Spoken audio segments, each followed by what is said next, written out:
आज मस्साजोगमध्ये गावकऱ्यांनी एक बैठक घेतली आणि गावकऱ्यांनी आता थेट आरपारच्या लढाईचा इशारा दिलेला आहे।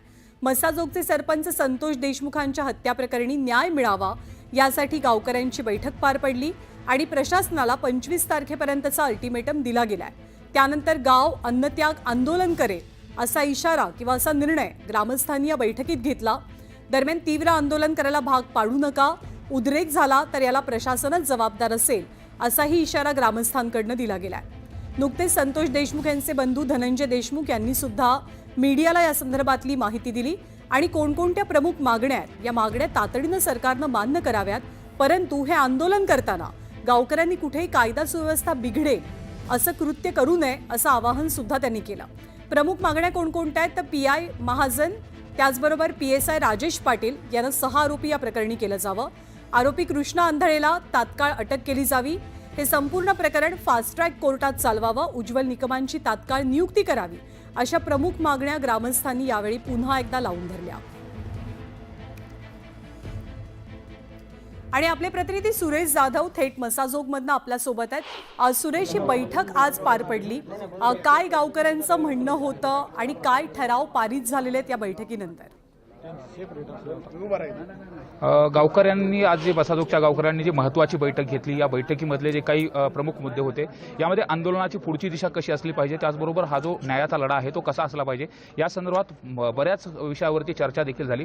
विशेष म्हणजे 25 तारखेपर्यंत प्रशासनाला मुदत दिली गेली आणि त्यानंतर अन्नत्याग आंदोलनाचं जे हत्यार आहे ते गावकरी देखील उपसणार आहेत। माझ्यासोबत या ठिकाणी गावकरी देखील आहेत आणि धनुभाऊ देखील आहेत। आज नेमकं बैठकीमध्ये काय काय मुद्दे ठरले गेले आणि कशा पद्धतीनं पुढची दिशा?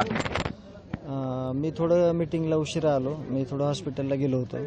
तर जे फरार आरोपी आहे कृष्णा आंधळे तो कधी पकडणार आहे, त्याच्यावर पहिलेच गुन्हे होते, तो फरार होता कागदोपत्री, तो पोलीस प्रशासनासोबत नाश्ता पाणी जेवण ऑफिसमध्ये बसणे उठणे, तर यातून एक सिद्ध होतं की खरे आरोपी हे पोसायचं काम ह्या यंत्रणेनं केलेलं आहे, हे खऱ्या अर्थानं हे दोषी आहेत। आम्ही खूप वेळेस सांगतोय आणि सिद्ध करून दाखवलंय। आम्ही तुम्हाला CCTV फुटेज दिले, ते हस्तगत केलेत।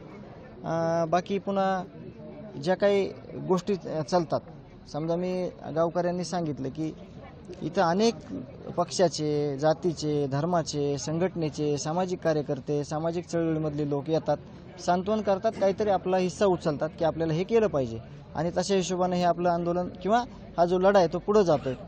काही लोक ज्या महत्त्वाचं म्हणजे आजच्या बैठकीमध्ये काय काय विषय ठरले आणि 25 तारखेच्या आंदोलनाच्या अनुषंगाने कशा पद्धतीने ठरलं, एकंदरीत काय ठरलं नेमकं आजच्या बैठकीत, कोणते कोणते महत्त्वाचे मुद्दे होते प्रामुख्याने? याच्यातले महत्त्वाचे मुद्दे म्हणजे आमचे पहिल्या दिवसापासूनचा मुद्दा म्हणजे आरोपींना अटक करणे। त्याच्यापैकी कृष्णा आंधळे हा आरोपी अद्यापही 2.5 महिने झाले तरी अटक झालेला नाही। दुसरा मुद्दा होता विशेष सरकारी वकील नियुक्तीच्या संदर्भातला, त्याच्या बाबतीतही कसल्या प्रकारचे आणखीन काहीच झालेलं नाही। तिसरा जे आहे मुद्दा की हे जे आरोपी मेन आरोपी होते ते आरोपींना सहकार्य करणारे बाकीचे जे आहेत त्यांना सह आरोपी करण्यात यावे, हे आमचा मुद्दा होता।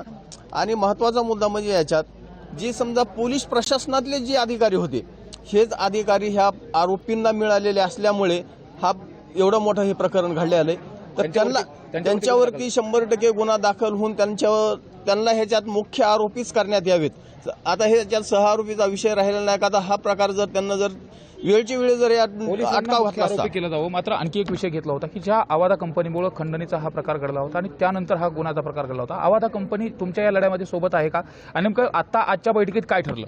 आजच्या बैठकीत आमचं असं ठरलं आवादा कंपनीच्या संदर्भातलं, आवादा कंपनीने त्यांची केस दाखल केली, सगळे त्यांचं प्रोसेस चालू आहे, परंतु ते मसाजोगचे जे ग्रामस्थ आहेत त्या ग्रामस्थाबरोबर अद्याप आवादा कंपनीचे कोणी नाहीत। आपण पाहतोय गावकरी जे आहेत त्या गावकऱ्यांचं म्हणणं आहे की आवादा कंपनीमुळे हा गुन्हा घडलेला होता, तर आवादा कंपनी देखील आतापर्यंत या लढ्यामध्ये आले नाही, त्यांनी देखील सोबत यावं आणि या लढ्यामध्ये सहभागी राहावं अशा पद्धतीची गावकऱ्यांची मागणी। आणि विशेष म्हणजे प्रामुख्याने जी महत्त्वाच्या मुद्द्याची चर्चा झाली यामध्ये पुढची आंदोलनाची दिशा देखील ठरली। शासन प्रशासन आणि न्यायव्यवस्था त्याचबरोबर नेते आणि लोकप्रतिनिधी जर ऐकत नसतील तर जे टोकाचं आंदोलन आहे ते देखील करण्याची भूमिका आज गावकऱ्यांनी घेतली।